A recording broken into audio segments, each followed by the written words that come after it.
Hello बच्चों, आपका हमारे चैनल हिंदी वाणी में स्वागत है। आज हम पढ़ेंगे कक्षा 11वीं की पाठ्यपुस्तक आरोह का छठा पाठ। पाठ का नाम है स्पीति में बारिश।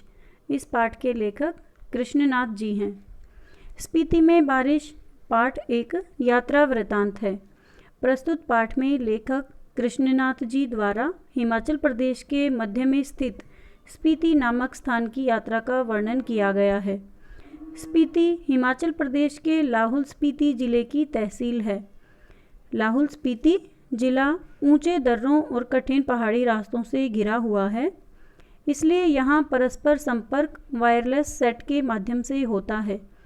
केलंग के बादशाह और काजा के सूबेदार के बीच संपर्क वायरलेस सेट पर संदेश भेजकर ही होता था, क्योंकि वसंत में भी 170 मील आना जाना मुश्किल है, सर्दी की ऋतु में प्राय असंभव ही है। यानी यह स्थान इतना दुर्गम और इतना कठिन परिस्थितियों से घिरा हुआ है, जहाँ पर बहुत अधिक सर्दी पड़ती है। इसलिए यहाँ पर लोगों के बीच संपर्क का जो साधन है वह केवल वायरलेस सेट है तथा यहाँ पर आना जाना बहुत मुश्किल होता है। प्राचीन काल में यह स्पीति तहसील भारतीय साम्राज्यों का अनाम अंग थी। साम्राज्यों के टूटने पर भी यह स्वतंत्र थी, लेकिन मध्य युग में कभी यह लद्दाख मंडल में, कभी कश्मीर मंडल, कभी बुशहर मंडल, कभी कुल्लू मंडल और कभी ब्रिटिश भारत के तहत रही। इसका अलंघ्य भूगोल ही उसे स्वतंत्रता देता है, इसकी रक्षा करता है और इसका संहार भी करता है। जब भी कोई आक्रमण हुआ, स्पीति के लोगों ने कभी उस आक्रमणकारी का मुकाबला नहीं किया, क्योंकि यहाँ के लोगों का कठिन जीवन और भूगोल उसमें मुकाबला करने का साहस उत्पन्न नहीं होने देता। स्पीति तहसील की जनसंख्या लाहौल जिले से भी कम है। लाहौल स्पीति को 1846 में कश्मीर के राजा गुलाब सिंह ने अंग्रेजों को सौंपा। सन 1847 में कुल्लू, लाहौल स्पीति, कांगड़ा जिले में शामिल कर दिए गए थे। अंग्रेजों के शासनकाल में स्पीति का शासन एक स्थानीय शासक द्वारा चलाया जाता था। स्पीति के लोग इसे अपना राजा मानते थे।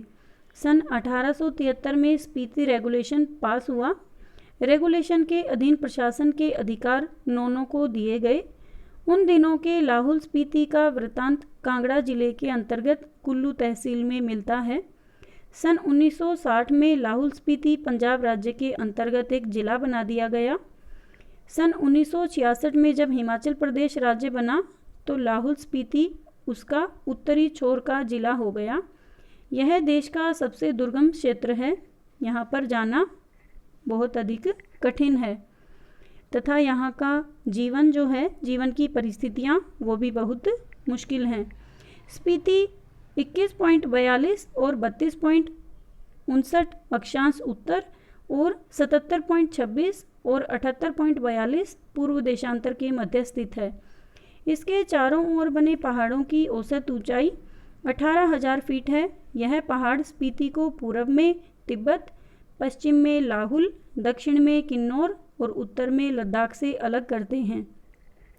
इसकी मुख्य घाटी इसी नाम की स्पीति नदी की घाटी है।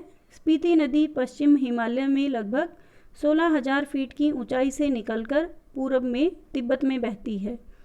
वहाँ से स्पीति तहसील में आती है। स्पीति तहसील में बहकर पुराने रामपुर, बुशहर राज्य में, अब किन्नौर जिले में बहती हुई सतलुज में मिलती है। और भी कोई पारा नदी है, इसके बाद घाटी है। इन सब में स्पीति की घाटी ही आबाद है। बाकी सभी घाटियों में जनसंख्या नहीं है या वहाँ पर आबादी नहीं है। यहाँ भी प्रति वर्ग मील 4 से भी कम लोग बसते हैं, यानी यहाँ पर जो जनसंख्या है वो बहुत कम है। लेखक का कथन है कि स्पीति तहसील में बसना अत्यंत कठिन है। यहाँ के लोग 8-9 महीने शेष दुनिया से कटे हुए रहते हैं, क्योंकि यहाँ अत्यंत सर्दी है। यहाँ घर गर्म करने के लिए लकड़ी भी नहीं है। लेखक को लोगों के यहाँ रहने की व्यवस्था की जानकारी नहीं है। रोहतांग जोत के पार मध्य हिमालय है, इसमें ही लाहौल स्पीति की घाटियाँ हैं। श्री कनिंघम के अनुसार लाहौल की समुद्र की सतह से ऊंचाई 10,535 फीट है। स्पीति की ऊंचाई 12,986 फीट है। औसत ऊंचाई लगभग 13,000 फीट है। उत्तर में हिमालय की जो श्रेणियां स्पीति को घेरे हैं उनमें बारालाचा दर्रे की ऊंचाई का अनुमान 16,221 फीट से लगाकर 16,500 फीट का लगाया गया है। दक्षिण में माने श्रेणी का नाम ओम मणि पद्मे हूँ बीज मंत्र बौद्धों के माने मंत्र के नाम पर रखा हुआ है, ऐसा लेखक का विचार है। लेखक का कथन है कि अगर ऐसा नहीं है तो उनका मानना है कि इन पहाड़ियों में माने मंत्र का जाप इतना हुआ है कि उन श्रेणियों का नाम माने रख दिया गया है। माने एक नाम रख दिया गया है एक मंत्र के नाम पर। इंपीरियल गजेटियर में माने श्रेणी की ऊंचाई 21,646 फीट बताई गई है। कई गांव समुद्र की सतह से 13,000 फीट से ऊंचे बसे हैं, यानी इनकी ऊंचाई 13,000 फीट से भी अधिक है। स्पीति तहसील इसी मध्य हिमालय में स्थित है। लेखक चाहता है कि देश और संसार के मैदानों और पहाड़ों से युवक युवतियां आएं और यहां पर घूमें तथा मौज मस्ती करें। लाहुल की तरह ही स्पीति तहसील में भी 2 ही ऋतुएं होती हैं। यहाँ जून से सितंबर तक बसंत ऋतु होती है, शेष वर्ष शीत ऋतु होती है। बसंत में जुलाई में औसत तापमान 15 डिग्री सेंटीग्रेड और सर्दी में जनवरी में औसत तापमान 8 डिग्री रिकॉर्ड किया गया है। यहाँ ठंड भी लाहुल से ज़्यादा पड़ती है। बसंत में भी यहाँ फूल नहीं खिलते। स्पीति में लाहुल से भी कम वर्षा होती है। स्पीति में साल की एक फसल होती है। यहाँ की मुख्य फसलें हैं 2 किस्म का जौ, गेहूँ, मटर और सरसों। इसमें भी जो मुख्य है यानी जौ की जो फसल है वह मुख्य रूप से की जाती है। सिंचाई का साधन पहाड़ों से आ रहे नाले हैं या उन पर बनाए गए कुल हैं। ये नालियाँ पहाड़ों के किनारे किनारे बहुत दूर तक जाती हैं। स्पीति नदी का तट इतना चौड़ा है कि इसका पानी किसी काम में नहीं आ पाता। स्पीति में उपजाऊ भूमि बहुत है लेकिन उसकी सिंचाई के लिए कोई और स्रोत नहीं है। शायद ऊंचाई, वायुमंडल के दबाव में कमी, ठंड की अधिकता, वर्षा की कमी आदि के कारण यहाँ पेड़ नहीं होते, यानी यहाँ पर वनस्पति नहीं होती। इसके लिए ये सभी जिम्मेदार कारक हैं। वर्षा यहाँ की एक घटना है, यानी यहाँ पर वर्षा बहुत कम होती है। एक बार अपनी यात्रा के दौरान लेखक और उसके साथी रात को काजा के डाक बंगले में सो रहे थे। आधी रात के पिछले पहर देखा कि कोई खिड़की खड़का रहा है, यानी खिड़की पर किसी की दस्तक हुई। लेखक ने लैंप की लो तेज करके खिड़की का पल्ला खोला तो हवा इतनी तेज थी कि हवा का झोंका मुंह और हाथ को जैसे छीलने लगा, यानी ये जो खटखटाहट थी वो हवा के झोंके के कारण थी।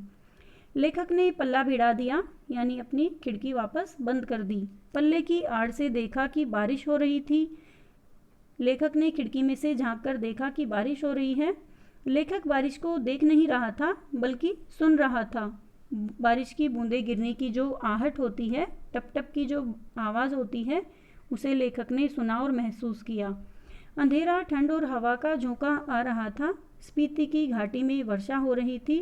स्पीति के लोग लेखक और उसके साथियों का स्पीति में आना शुभ कह रहे थे, क्योंकि उनके आने के बाद वर्षा होने लगी। यह एक सुखद घटना मानी गई स्पीति के लोगों के लिए। उम्मीद है बच्चों आपको यह पाठ अच्छे से समझ में आ गया होगा। अगले भाग में हम इस पाठ से लिए गए अभ्यास के प्रश्नोत्तर पढ़ेंगे। यदि आपको यह पाठ समझ में आया है, यह वीडियो अच्छा लगा है, तो आप इसे अपने दोस्तों के साथ ज़रूर शेयर करें। धन्यवाद।